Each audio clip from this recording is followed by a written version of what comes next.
एक चमत्कार होता है। सैंग एक बार फिर से जिंदा हो जाता है। यह देखकर सब के सब हैरान होते हैं। किसी को कुछ समझ नहीं आता कि ये सब कैसे हुआ।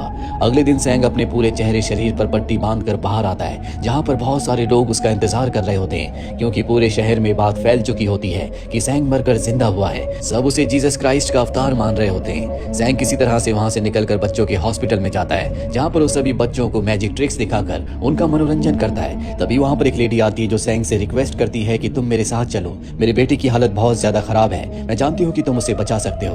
दरअसल इस लेडी ने भी सुना होता है कि सैंग मरकर जिंदा हुआ है। उसके रिक्वेस्ट करने पर सैंग उसके साथ उसके घर चला जाता है, जहाँ पर वो देखता है कि उस लेडी का जो बेटा है वो सैंग के बचपन का फ्रेंड है। वहाँ पर उसके फ्रेंड की वाइफ भी होती है। सैंग के फ्रेंड की हालत बहुत ज्यादा खराब है। सैंग उसके लिए प्रार्थना करता है, जिसके कुछ ही दिनों के बाद वो पूरी तरह से ठीक हो जाता है। सैंग अक्सर अपने बचपन के फ्रेंड के घर आता है, साथ ही अब वो उसकी वाइफ की तरफ आकर्षित हो रहा होता है। एक रात को जब सैंग के फ्रेंड के कुछ दोस्त आते हैं तो उसका फ्रेंड जानबूझकर मजाक में अपनी वाइफ को गिरा देता है। उसे कोई नहीं उठाता, पर सैंग अपना हाथ बढ़ाता है और उसके फ्रेंड की वाइफ उसकी मदद नहीं लेती।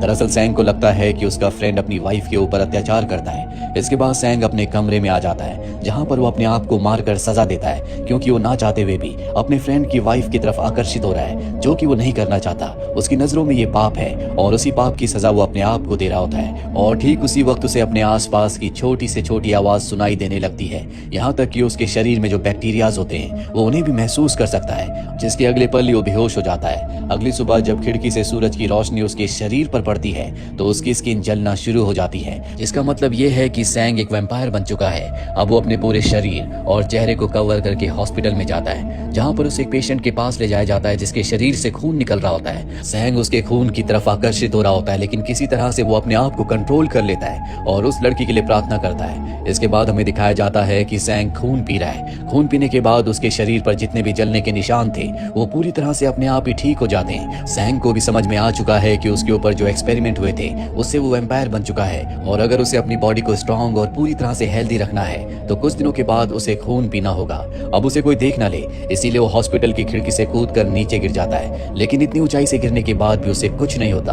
वहीं सैंग के फ्रेंड की वाइफ, जिसे रात में नींद में चलने की आदत होती है, वो चलते चलते घर से बाहर आ जाती है। तभी सैंग उसके सामने आ जाता है। सैंग को देखकर उसकी नींद खुल जाती है। वो वहां से भागना चाहती है, लेकिन सैंग उसे पकड़ लेता है और अपने शूज पहना देता है और वहां से चला जाता है। दरअसल सैंग उसे कहीं ना कहीं दिल ही दिल में पसंद करता है। अब सैंग सीनियर प्रीस्ट के पास जाता है, जो देख नहीं सकते। वो उन्हें अपने बारे में सब कुछ बता देता है और तभी सैंग के अंदर खून पीने की हवस जाग जाती है। सीनियर प्रीस्ट उसे अपना खून ऑफर करते हैं। वो उनका खून पीकर अपनी प्यास बुझाता है, जिसके बाद वो अपने फ्रेंड के घर जाता है। दरअसल वो कई दिनों से अपने फ्रेंड के घर पर ही रह रहा होता है, जहाँ पर अब उसके फ्रेंड की जो वाइफ है, जिसे नींद में चलने की आदत है, वो भी उसकी तरफ आकर्षित होना शुरू हो जाती है। दोनों के दोनों इंटीमेट भी होते हैं। और अब इंटीमेट होने के बाद सैंग अपने फ्रेंड से कहता है कि अब मैं यहाँ पर नहीं रह सकता, मुझे हॉस्पिटल में मरीजों की सेवा करनी है, मुझे कल ही यहाँ से जाना होगा।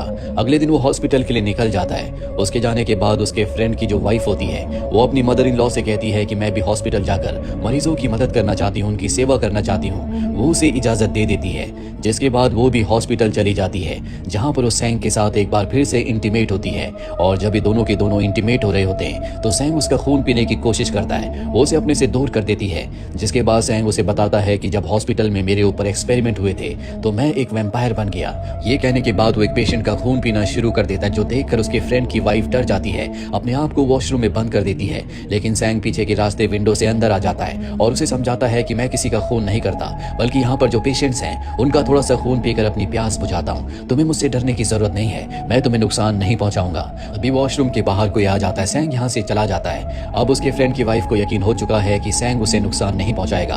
रात को हॉस्पिटल से खून चोरी करके लिए वो सैंग के लिए लाती है। सैंग उस खून को पीने के बाद अपने फ्रेंड की वाइफ टाई को अपनी गोद में उठाकर ऊपर से जंप करता है, जिससे टाई को बहुत अच्छा लगता है। वो उसके साथ बहुत इंजॉय करती है।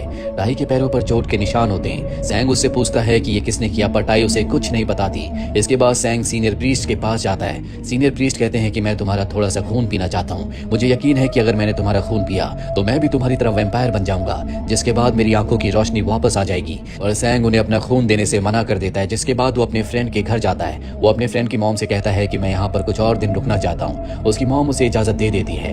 रात को एक बार फिर से वो अपने फ्रेंड की वाइफ टाई के साथ इंटीमेट होता है, जिसके बाद टाई वहां से चली जाती है। वो अपने पैरों को खुद ही जख्मी करती है। और जब एक बार फिर से रात को सैंग उसके कमरे में आता है तो देखता है कि उसके पैर पर घाव के निशान है। उसे लगता है कि ये उसके फ्रेंड ने किया है वो उसे नींद में ही मारने की कोशिश करता है, पर टाई उसे रोक लेती है। जिसके बाद ये तीनों के तीनों झील में फिशिंग करने के लिए जाते हैं। सैंग की आंखों में गुस्सा होता है, वो अपने फ्रेंड को झील में खींचकर मार देता है, साथ ही नाव को पलट देता है। यहाँ पर पुलिस, एम्बुलेंस और लोकल लोग आ जाते हैं। वो देखते हैं कि सैंग का फ्रेंड अब मारा जा चुका है और टाई को कुछ नहीं हुआ, वो एक बार फिर से बच गया। सब उसे मसीहा मानने लगते हैं। यहाँ पर टैंक की भी हालत बहुत खराब होती है, इसीलिए उसे हॉस्पिटल ले जाया जाता है। वहीं अब सैंग को दिखाया जाता है जो सीनियर प्रीस्ट के पास जाता है, अपने गुनाहों को कबूल करता है, पर एक बार फिर से उसकी स्किन खराब होने लगती है, जिसका मतलब ये है कि उसे खून की जरूरत है। इसीलिए अब वो सीनियर प्रीस्ट को मारकर उनका खून पी लेता है। इसके बाद वो अपने फ्रेंड की मॉम के पास जाता है। उसके फ्रेंड की मॉम को शक हो जाता है कि सैंग ने उसके बेटे को मारा है, क्योंकि वो झील में डूबने के बाद भी बच गया। वो उसे ब्लेम करना शुरू कर देती है, पर उसके बेटे की मृत्यु का उसके दिमाग पर गहरा असर होता है, जिस वजह से वो कोमा में चली जाती है। वहीं दूसरी तरफ टाई को दिखाया जाता है जो होश में आ जाती है। दरअसल वो पूरी तरह से ठीक है। उसकी मदर इन लॉ भी उसी के सामने होती है। उसने बहुत ज्यादा शराब पी रखी होती है। वो सैंग के गले लगकर उसे बताती है कि मेरे हस्बैंड ने कभी मुझ पर कोई अत्याचार नहीं किया, मैंने अपने पैर पर घाव के निशान बनाए थे।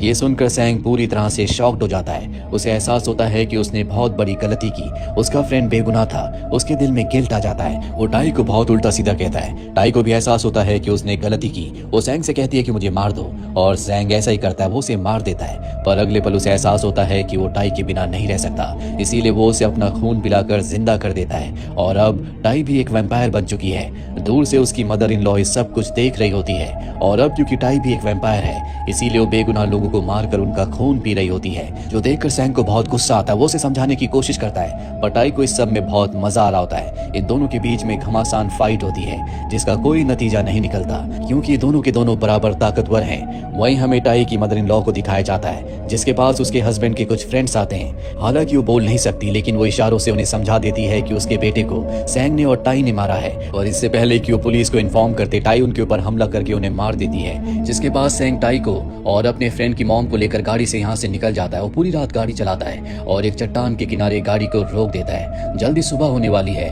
और यहाँ पर टाई को समझ में आ जाता है कि सैंग उसकी और खुद अपनी जिंदगी का खात्मा करने के लिए यहाँ पर आया है, क्योंकि दूर दूर तक छुपने की कोई जगह नहीं होती।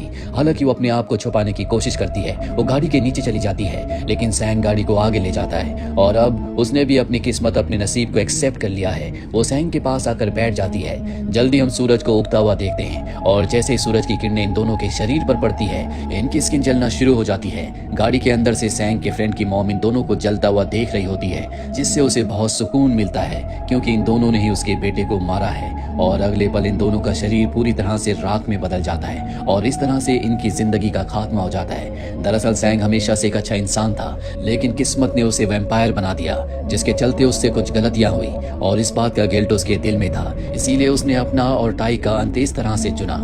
और इसी के साथ ही फिल्म की कहानी यहीं पर खत्म हो